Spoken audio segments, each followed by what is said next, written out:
इतिहास बदलता है। ममता बनर्जी मुख्यमंत्री बनती है, पूरा बंगाल सोचता है अब सब बदलेगा। एसएससी भर्ती घोटाला, राजनीतिक हिंसा के आरोप, आरजी कर मेडिकल कॉलेज जैसी घटनाएं और संदेश खाली जैसे मुद्दे, इन सब ने सरकार पर सवाल खड़े किए। सिस्टम नहीं बदला, सिर्फ झंडा बदला। सीपीआईएम के कैडर सीधे टीएमसी में शामिल हो गए। वही लोग, वही सिस्टम, वही नियंत्रण, बस रंगलाल से हटा। एक वक्त था जब बंगाल सिर्फ एक राज्य नहीं बल्कि पूरे भारत का दिमाग और दिल माना जाता था। जब कोलकाता ब्रिटिश इंडिया की राजधानी थी, जब यहाँ से संस्कृति, शिक्षा और उद्योग का नया दौर शुरू होता था, जब दुनिया भर के लोग इस शहर को देखकर प्रेरित होते थे और यहीं से निकले थे महान लोग जैसे रविंद्रनाथ टैगोर, स्वामी विवेकानंद, सत्यजीत रे और सुभाष चंद्र बोस, जिन लोगों ने सिर्फ बंगाल नहीं बल्कि पूरी दुनिया पर अपना असर छोड़ा। यह वही बंगाल था जहां भारत का पहला ट्राम सिस्टम चला, पहली अंडरग्राउंड मेट्रो बनी, जहां से आधुनिक शिक्षा और विज्ञान की मजबूत नींव रखी गई। एक ऐसा बंगाल जो प्रगति का प्रतीक था, लेकिन धीरे धीरे कहानी बदलने लगी। 1970 बंगाल की राजनीति में एक नया दौर शुरू होता है, यानी सीपीआईएम पूरी बहुमत के साथ सत्ता में आती है और यहीं से बंगाल के पतन का असली अध्याय लिखना शुरू होता है। सीपीआईएम ट्रेड यूनियन पूरे राज्य में एक नई संस्कृति लेकर आती है। हड़ताल, घेराव, बंद रोजमर्रा की बात बन जाती है। फैक्ट्री मालिकों को घेरा जाता है, उत्पादन रुकता है और कई जगह हिंसा तक पहुंच जाती है। 1980 के दशक तक हर साल 100 से ज्यादा हड़तालें और धीरे धीरे बंगाल की औद्योगिक रीढ़ टूटने लगती है। कई कंपनियां अपनी मैन्युफैक्चरिंग दूसरे राज्यों में शिफ्ट कर देती हैं। इंजीनियरिंग की बड़ी बड़ी कंपनियां एक एक करके गिरने लगती हैं और सबसे हैरानी की बात, यह सब विचारधारा के नाम पर सही ठहराया जाता है। नारा दिया जाता है, कंप्यूटर आएगा तो लोग खाएंगे। जब पूरा भारत आईटी क्रांति की तरफ बढ़ रहा था, तब बंगाल में बैंकों तक में कंप्यूटर का विरोध हो रहा था।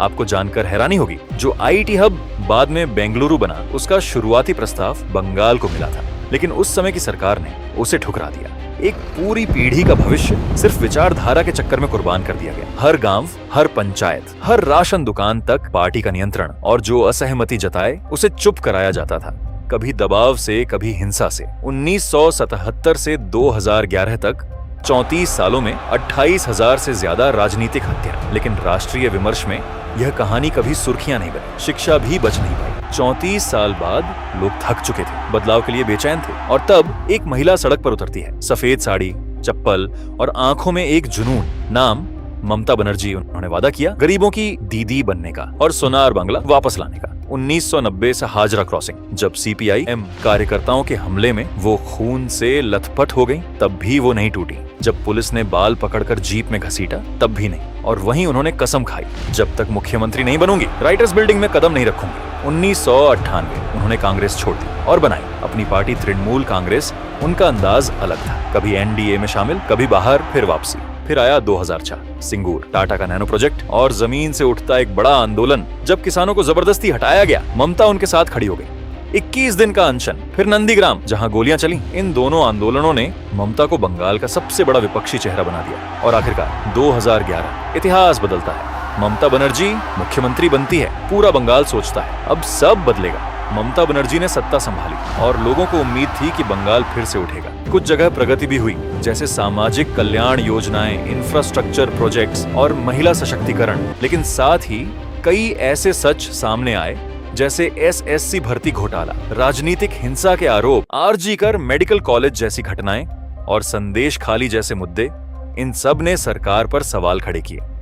और आज भी बहस चलती है कि क्या बंगाल अपनी पुरानी पहचान वापस पा पाएगा या नहीं। कई लोग यह भी कहते हैं कि ली कुआन यू ने सिंगापुर को कोलकाता से प्रेरित होकर विकसित किया, लेकिन असली सच यह है कि सिंगापुर की सफलता मजबूत सरकार, सख्त नीतियों और वैश्विक व्यापार रणनीति का परिणाम थी, और बंगाल की कहानी उससे काफी अलग रही है। आज का बंगाल एक अजीब मोड़ पर खड़ा है। एक तरफ उसका गौरवशाली अतीत है जो दुनिया को प्रेरित करता है, और दूसरी तरफ वर्तमान चुनौतियां हैं, जैसे बेरोजगारी, धीमी औद्योगिक वृद्धि और राजनीतिक संघर्ष। लेकिन सच यह भी है कि बंगाल अभी पूरी तरह से गिरा नहीं है। यहाँ प्रतिभा है, संस्कृति है और क्षमता भी है।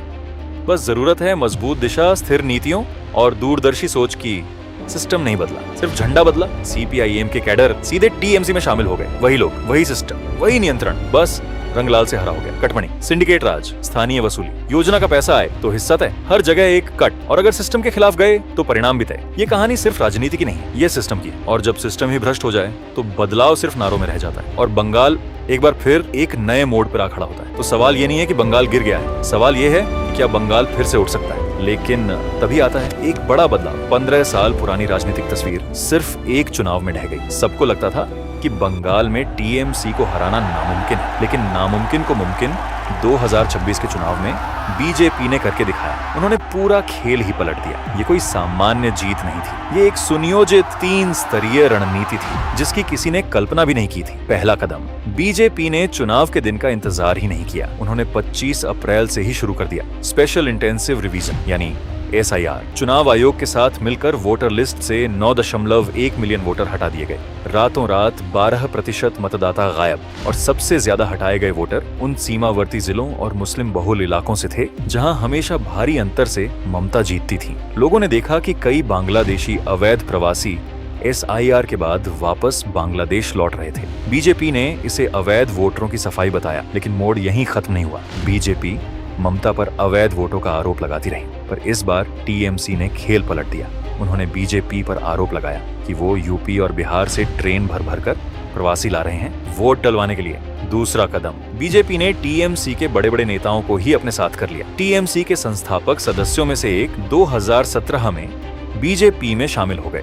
बीजेपी को समझ आ गया था कि बाहर से सिस्टम तोड़ना मुश्किल है, तो उन्होंने सिस्टम के वास्तुकार को ही अपने साथ कर लिया। फिर सबसे बड़ा झटका, 22 साल तक ममता के सबसे भरोसेमंद आदमी, नंदीग्राम और सिंगूर आंदोलन के रणनीतिकार, जो टीएमसी को सत्ता तक लेकर आए, और कुछ ही समय में वही आदमी बीजेपी का मुख्यमंत्री उम्मीदवार बन गया जिसने कभी ममता को मुख्यमंत्री बनाया था। तीसरा कदम, ये कदम बंगाल के दिल पर सीधा वार था। ममता की सबसे बड़ी ताकत महिला वोटर, लेकिन फिर संदेश खाली का मामला सामने आया। जब टीएमसी नेताओं पर गंभीर आरोप लगे, फिर RG कर का बड़ा मामला जिसने पूरे बंगाल को हिला दिया था, तब बीजेपी ने एक मास्टर स्ट्रोक खेला। उन्होंने सिर्फ विरोध नहीं किया, बल्कि पीड़िता की मां को ही उम्मीदवार बना दिया। जो नैरेटिव ममता का सबसे बड़ा हथियार था, वही उनके खिलाफ इस्तेमाल होने लगा, और बंगाल की राजनीति एक ही चुनाव में पूरी तरह बदल गई। ये सिर्फ एक दिन का परिणाम नहीं था, ये वर्षों के हालात का नतीजा था। लगभग 35 साल पहले का वक्त था, जब कोलकाता में बीजेपी का झंडा उठाने वाला कोई मिलता ही नहीं था, जब वामपंथ का इतना मजबूत प्रभाव था